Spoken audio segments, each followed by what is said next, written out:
তো বন্ধুরা, আজকে যাচ্ছি পেট্রোল পাম্পে। শুনছিলাম নাকি পেট্রোল পাম্পে 200 টাকা বেশি তেল দিচ্ছে না।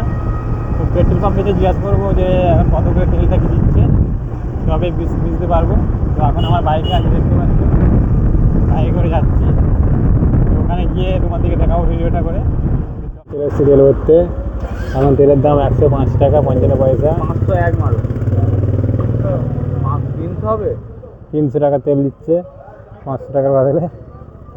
এরকম এরকম ব্যবহার কেন? হ্যাঁ, তেলের দাম বেড়ে গেছে, তেলের দাম Normal. তেল পাওয়া যাচ্ছে না। 300 টাকার তেল।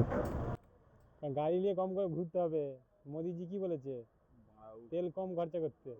বালের লোক বলুক।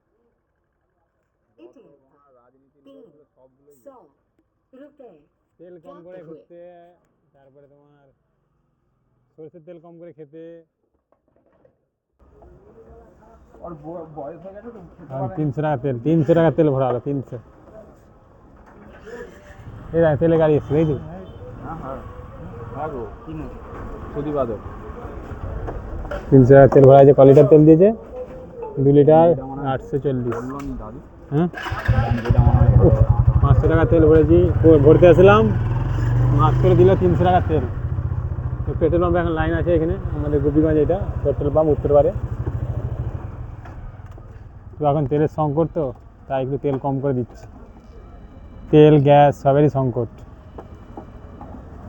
কিন্তু ছেলেরা সবাই ঘুরতে বেরিয়ে পড়ছে। দেখো ওখানে কত গাড়ি আসছে তেল ভরবে বলে, লাইন ধরে দাঁড়িয়ে আছে।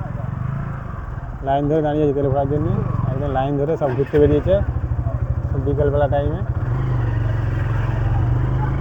এটা হচ্ছে হিন্দুস্তান পেট্রোল পাম্প আমাদের উত্তরপাড়ে।